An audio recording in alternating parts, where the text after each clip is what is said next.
Dateline. Bitch slap of the week.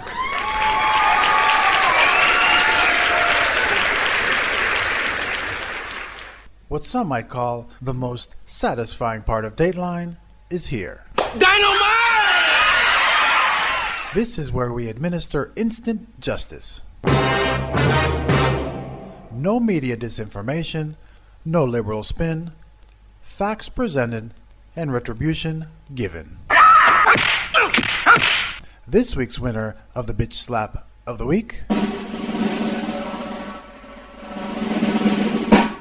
Chuck Schumer. Say what? Hold on. Let me explain. While there are a multitude of things Schumer, the slime lord, senator out of New York, needs to be bitch slapped over for many years now, I know what you're thinking. Why now? Well, my people, this is another pre-bitch slap. For those of you who are not familiar with what a pre-bitch slap is, let me explain. This is where we do a preemptive strike against a politician in an attempt to dissuade them from doing exactly what we know they are going to do.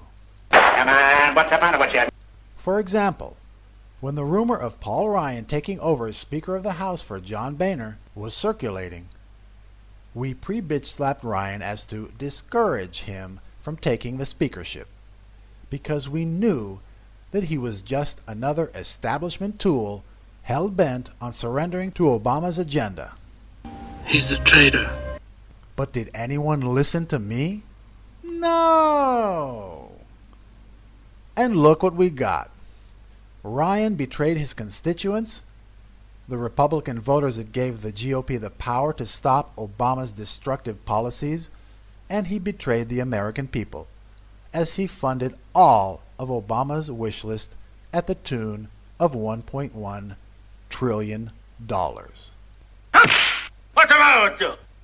Paul Ryan gave Obama $1.1 trillion from more taxpayer money for the disaster of Obamacare, more taxpayer money going to fund the baby parts sellers of Planned Parenthood, more taxpayer money going to import Syrian refugees, more taxpayer money thrown after the global warming hoax, more taxpayer money for illegal amnesty, more taxpayer money going to cities that are breaking federal laws every day with their sanctuary city policies. He's a traitor. Don't forget that. So now that we have explained to you what a pre-bitch slap is, let's explain to you why this pre-bitch slap is for Chuck Schumer. Schumer led the charge back in 2001 against George W. Bush's nominee to the United States Court of Appeals for the District of Columbia Circuit, which everyone knew at the time was just a stepping stone to the Supreme Court, as W. wanted to eventually make Miguel Estrada the first Latino Supreme Court justice. Right on!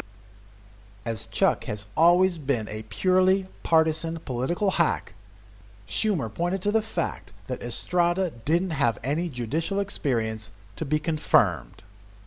How do you respond to this charge of hypocrisy and double standards? You led the charge against Miguel Estrada when he was when he was nominated for the appeals court. There were internal memos among Democrats citing as one possible reason the fact that he would be an Hispanic elevated to the appeals court. First, Estrada was never a judge, so we had no way to judge what his record would be. What's the idea?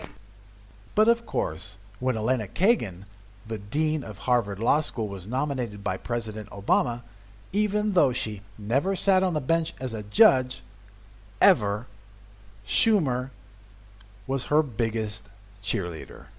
Look into the mirror and see your own hypocrisy. So it is okay to nominate a non-judge like Kagan to the highest court in the land, but not Estrada to the D.C. Circuit Court. But I guess Schumer wasn't concerned about Kagan getting on-the-job training as a judge on the Supreme Court, since he wasn't against Obama getting on-the-job training as the leader of the free world. We see how that turned out. It is a disaster. And we saw how unfit for the Supreme Court Kagan really was, as she displayed how ethically corrupt she was during the Obamacare case. Any judge with an ounce of integrity would have recused herself from the Affordable Care Act constitutionality case on the Supreme Court because of her conflict of interest. Even though as Obama's Solicitor General she wrote many papers promoting Obamacare for the president and in internal emails was nothing but a pathetic sycophant for the promotion of Obamacare, she showed everyone in the country how she was beholden to liberal ideology and not the Constitution to which she swore to uphold. You disgust me. And in the end, she did not do the ethical thing and recuse herself. And it was hypocrite Schumer and Barack Obama who forced this incompetent liberal rubber stamp on the Supreme Court of the United States. But it was Miguel Estrada that wasn't fit for the D.C. court back in 2001, according to Chuck Schumer. Now, for those of you who aren't familiar with Estrada, here are some facts. Not only was he qualified enough to be on the D.C. Circuit Court, but he had a long and distinguished career in and around the courts. He's a righteous dude. But that wasn't enough for the partisan political game player on the left side of the aisle, Slime Lord Schumer. What's the idea? Schumer led the filibuster of Miguel Estrada even though the Democrats were in the minority in the Senate at the time. They refused to even give Estrada the courtesy of a simple up or down vote. This went on for over 2 years, and discouraged by the blatant racism, Estrada withdrew his name for consideration, giving a victory for the selective racism of Democrats. For scumbags like Schumer, if you are a conservative Latino, you don't exist. And if you are a legal Latino, you don't count as much as illegals do. So we are pre-bitch-slapping New York Senator Chuck Schumer here tonight, because we here at the Ascend Conservatism Show know that he will be the one in front, leading the charge to get Barack Obama's far-left loon nominee, whomever that will be, confirmed and seated on the Supreme Court of the United States for decades to come. All the while conveniently forgetting the fact that it was he who was the one filibustering Miguel Estrada for over 2 long years. But it will be you, my amazing listeners out there, leading the charge on social media and in your cities and towns, reminding everyone the story of Miguel Estrada. You're the one who has that power. And you must remind those wimpy GOP senators, and especially those 22 Republican senators that are up for re-election this November, that this is a defining moment in our country, and no scare tactics, no election year blackmail, and no race card played will deter us from keeping the memory of Justice Antonin Scalia alive and well, and keeping his seat a conservative seat on the Supreme Court of these United States, as the culture war will be forever lost if the liberal ideologue Obama is allowed to fundamentally transform the court forever. Justice Scalia would not have wanted that. But don't believe me.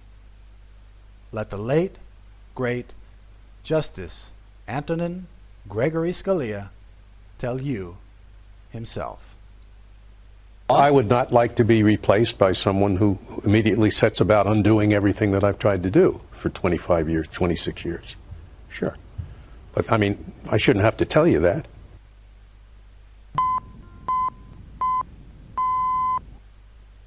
Thanks for listening, and don't forget, join us every Monday night for the Ascend Conservatism Show on War Radio. That's We Are America Radio. This is War. We Are America Radio.